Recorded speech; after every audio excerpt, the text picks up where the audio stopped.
भक्ति के पद पाठ 6 कक्षा 8वीं एनसीईआरटी हिंदी।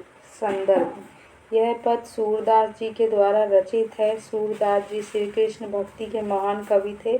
इनका जन्म 1478 ईस्वी के लगभग माना जाता है। ये पुष्टि मार्ग के भक्त कवि थे। इन्होंने इसमें श्री कृष्ण के प्रति गहरी भक्ति और प्रेम भाव को व्यक्त किया। प्रसंग है। इस पद में कवि सूरदास अपने मन की व्याकुलता और अशांति को व्यक्त करते हैं।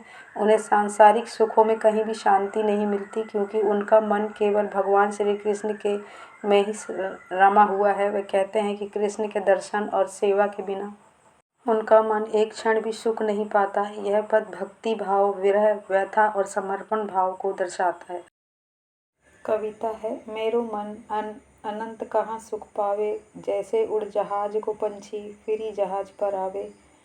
कनन नैन को छाड़ी महातम, आर देव को ध्यावे। परम गंग को छाड़ी प्यासी, दूर सती कूप खनावे। जिहि मधुकर अंगुज रस चाख्यो, क्यों करिल फल भावे। सूरदास प्रभु काम धेनु तजी, छेरी कौन दुहावे। कविता का अर्थ है। हे प्रभु, मेरा मन अनंत यानी असीम है। वह और कहीं सुख नहीं पाता। जैसे जहाज से उड़कर गया हुआ पक्षी फिर वापस उसी जहाज पर लौट आता है, ठीक उसी प्रकार मेरा मन भी संसार में भटकने के बाद आपके पास ही लौट आता है। हे प्रभु, मैं आपको छोड़कर किसी और महान व्यक्ति या देवता का ध्यान कैसे करूं? आप ही मेरे सर्वस्व हैं। जैसे कोई गंगा जल को छोड़कर प्यासा होकर कुएं का गंदा पानी नहीं पीता, उसी प्रकार मैं आपके प्रेम जल को छोड़कर किसी और का आश्रय नहीं ले सकता। जिस भौरे ने एक बार आपके चरणों के अमृत रस का स्वाद चख लिया, उसे फिर कड़वे करील फल कैसे भा सकते हैं। हे प्रभु, आप तो कामधेनु के समान हैं। मैं आपको छोड़कर जाएं तो फिर किसी और से अपनी इच्छाएं कैसे पूरी करूंगा। तुलसीदास जी कहते हैं, जाऊं कहाँ तजी चरण तिहारे, काको नाम प्रति पावन, जग ते ही अति दीन प्यारे। कौन देव बराय बिरद हित, हरि हरि अधम उधारे। खग मृग व्याध प्रधान विटप जड़, जवन कवन सुर तारे। देव दनुज मुनि नाग मनुज सब माया, विबस विचारे। तिनके हाथ दास तुलसी, प्रभु कहाँ अपन पाँव हारे।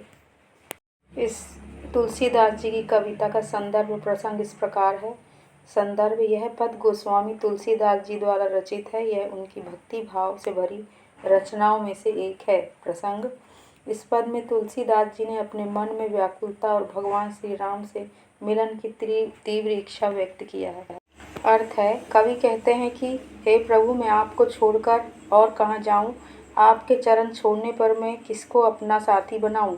मैंने किसी देवता की पूजा नहीं की और हठीले वचन नहीं बोले। मैंने विषयों का त्याग किया, क्रोध नहीं किया, झगड़ा नहीं किया, मन को वश में रखा, माता पिता की सेवा की और अच्छे विचारों का पालन किया। मैंने अनेक तीर्थों की यात्रा की, पूजा पाठ किया, व्रत और उपवास रखे, दान और पुण्य कर्म किए, लेकिन मन को शांति नहीं मिली। हे प्रभु, मैं आपका दर्शन और आपकी सेवा किए बिना एक पल भी सुखी नहीं रह सकता। आपका नाम ऐसा है जो जन्म मरण दुखों की आग को शांत करता है, जैसे अग्नि में जल डालने से आग बुझ जाती है। हे प्रभु, मैं आपका दास हूँ, मुझ पर दया कीजिए और अपने चरणों में स्थान दीजिए। आप ही मेरे सच्चे स्वामी और संरक्षक हैं।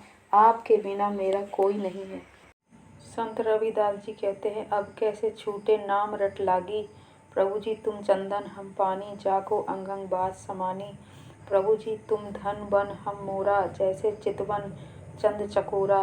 प्रभु जी तुम दीपक हम बाती, जाको ज्योति बरे दिन राती। प्रभु जी तुम मोती हम धागा, जैसे सोने ही मिलत सुहागा। प्रभु जी तुम स्वामी हम दासा, ऐसी भक्ति करे रैदासा। संदर्भ इस प्रकार है। यह पद संत रविदास जी द्वारा रचित है। यह उनकी भक्ति भावना से भरी रचनाओं में से एक है। प्रसंग है। इस पद में रविदास जी ने ईश्वर के नाम स्मरण में लीन होने के बाद उनसे अलग न हो पाने की स्थिति को व्यक्त किया है। कविता का अर्थ इस प्रकार है। हे प्रभु, मैं आपके नाम का जाप करने में इतना लग गया हूँ कि अब यह नाम जाप मुझसे छूटता नहीं। आप चंदन है और मैं पानी, जैसे पानी में चंदन की सुगंध समा जाती है, वैसे ही आपके नाम की महिमा मुझ में समा गई है। आप चाँद हैं और चकोर पक्षी हैं, जैसे चकोर की दृष्टि हमेशा चाँद पर लगी रहती है, वैसे ही मेरा मन हमेशा आपके ध्यान में लगा रहता है। आप दीपक हैं और मैं बाती, जैसे बाती से दीपक की ज्योति दिन रात रात दिन जलती रहती है, वैसे ही आपकी भक्ति मेरी आत्मा में लगातार उजाला करती रहती है। आप मोती हैं, मैं धागा हूँ, जैसे धागे में मोती पिरोया जाता है, वैसे ही मैं आपसे जुड़कर सुशोभित हो गया हूँ। आप स्वामी हैं और मैं आपका दास। हे प्रभु, ऐसी मेरी भक्ति हो गई है, ऐसा संत रविदास कहते हैं। यह कविता मीराबाई जी ने लिखी है। पायो जी मैंने राम रतन धन पायो, वस्तु अमोलक दी मेरे सद्गुरु, कृपा कर अपनायो, जन्म जन्म की पूंजी पाई, जग में सभी खुवायो, खर्चे नाही कोई चोर न लेवे, दिन दिन बढ़त सवायो, सत की नाव खेवटिया सद्गुरु, भव सागर तर आयो, मीरा के प्रभु गिरधर नागर, हरक हरक जस गायो। कविता का संदर्भ इस प्रकार है। यह पद संत मीराबाई जी द्वारा रचित है। यह उनकी भक्ति भाव से भरी रचनाओं में से एक है। संत प्रसंग। इस पद में मीराबाई जी ने अपने प्रभु श्री कृष्ण को अपना सर्वस्व मानकर उनकी भक्ति में लीन होने के बाद मिली आध्यात्मिक खुशी को व्यक्त किया है। मीराबाई कहती है कि मैंने राम नाम का अनमोल रत्न रूपी धन प्राप्त कर लिया है। मेरे सद्गुरु ने मुझे यह अमूल्य धन दिया और कृपा करके मुझे अपना लिया। यह धन मुझे अनेक जन्मों की कमाई के बाद मिला है। दुनिया की सारी चीज़ें नश्वर है, इसलिए मैंने सब छोड़ दिया। इस धन को ना तो कोई चोर चुरा सकता है, ना ही यह खर्च होने से घटता है, बल्कि दिन प्रतिदिन बढ़ता है। यह धन सत्य की नाव के समान है, जिसके खेवनहार सद्गुरु है। उसकी कृपा से मैं जीवन रूपी भवसागर से पार हो गई हूँ। मीरा के प्रभु गिरधर नागर अर्थात श्री कृष्ण, मैं हर्ष हर्ष से उनके गुणों का गुणगान करती हूँ।